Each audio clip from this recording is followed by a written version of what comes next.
Hey guys, how you doing? This is your boy Rick Matsuko Terry here, coming back at you with another little video. I love to make these; they are quite fun. On the law of income. The law of income. This is something that I was chatting on my morning meditations show on Anchor, the Anchor audio kind of app. But I thought I'd make a little video about it because, it seems to have touched a nerve for a few people. So I thought I'd get it in with it. So the law of income is something that a mentor of mine, kind of just taught me. And it really spoke to something I kind of already knew. And I had almost been doing it in my life already, but I just hadn't found the language to put it in.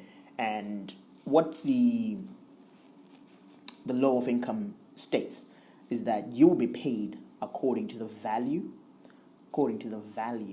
that you deliver to the marketplace, right? And so you will be paid according to the value you deliver to the marketplace.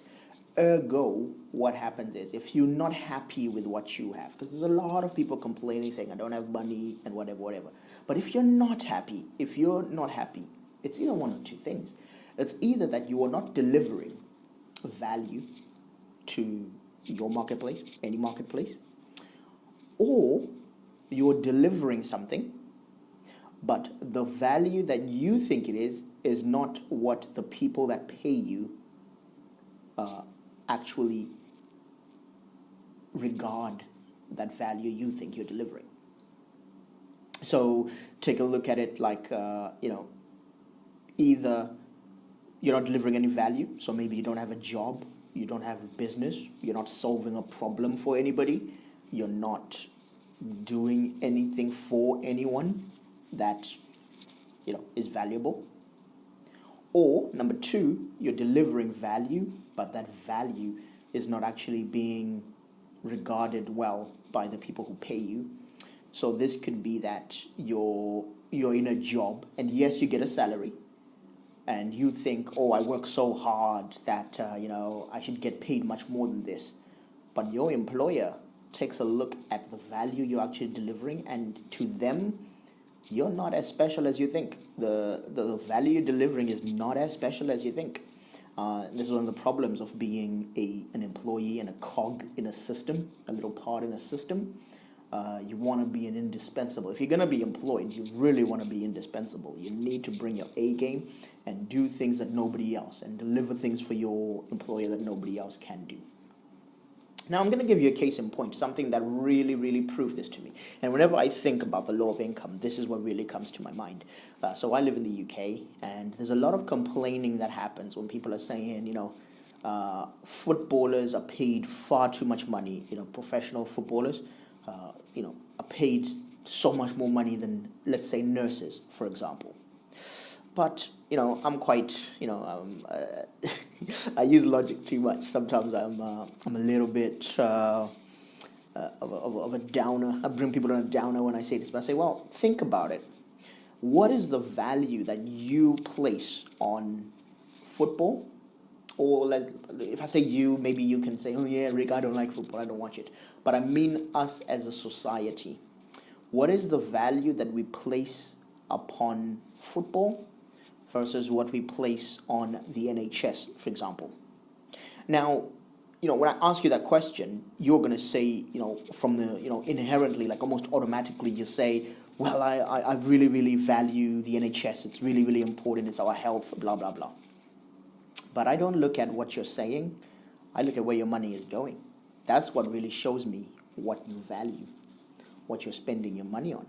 Because a lot of you are very, very, very willing, and almost like you go quickly do it, to pay 30, 40, 50 quid a month for a Sky Sports subscription, BT Sport, Virgin, whatever it is. But if anybody was to say, oh, the NHS is suffering and we need some extra money for you guys to pay, you would be the first to really complain. You really want to pay the bare minimum tax so that you can pay for your NHS. And unfortunately, that's where the money for those two people come from. Money from footballers comes from football merchandise that we go buying like crazy. Season tickets, jerseys of those people. I remember at one point I had a subscription for Chelsea TV for a year. They don't even show Chelsea games, proper Chelsea games on Chelsea TV. They only show like the youth games and like the reserve team and interviews. But I was willing to pay money to do that. I think after a year, I went, what am I doing? And I just canceled it. But I was very willing to do that. And yet with our mouths, we say we care more about the NHS. So it's the value. So all these guys are just being paid by the value we put on Manchester United and Chelsea and Manchester City and Leicester City and whatever it is, versus the value we put on our nurses. And so, that is the thing. What are you willing to pay for? The same will apply for, movie stars versus teachers, for example. We're very willing to go watch a movie, to pay our Netflix, to do whatever, but we're not willing to we're not willing to pay more for our teachers, because it's almost like we just want to we so want to pay the minimum, the bare minimum that can. So I guess, what does this mean to you? How can you apply this to your life? The law of income is something you can apply to your life. Here's what I say. First of all, this video is for people who complain. You're not happy with what you're being paid, right? If you're happy with what you get, if you make the right money you make or whatever, good on you, girl. Do your thing, go, whatever. I don't really, it doesn't matter to me.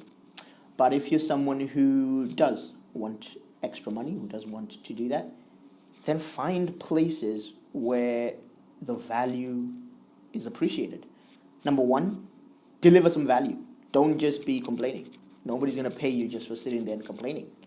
You're complaining that your benefits are getting cut. Are you delivering any value for anybody? Because if you're not delivering that value, you're not going to get any extra money. The value that you do deliver. Sorry, take a sip. For the value that you do deliver, let's say you're in a job, let's say you have a business. Who are you delivering it to? Do those people really appreciate you? Do they know what is different about you? Because if they don't, then either you need to move or you need to show them in some way. When I used to work in jobs, this was my philosophy. I was a young man. I was really ambitious and I was about the money. And so I never stayed in a department because I was married to it. I always had my ear to the ground, and I was looking at what my company was willing to pay for. When my company was saying, oh, we're putting £1 billion towards these particular type of projects, those are the projects I went for. I went for jobs in those projects. I wasn't, whenever I felt like they were tightening the budget in a certain department and they were not willing to invest any more money in there, I'd realize that, hey, like there probably won't be any promotions anymore in this department. So I would leave. So maybe for you, you need to be taking a look and saying, okay, in my community, what do people who are near me value? And can I serve them? Can I perform a service in that kind of area? Can I produce products for my business in that area? That's what it is right here. Like, if you know a lot of elderly people, what are the things that elderly people value? What are the problems that they want solved? Go and solve them, and you will use the law of income to your advantage. I hope you enjoyed this. If you liked it, or you know someone who would, tag them, share, comment, let me know what you think. Like this. I'm just enjoying putting these out to you guys, and I hope you guys have a great week going forward. I'll see you later. Bye.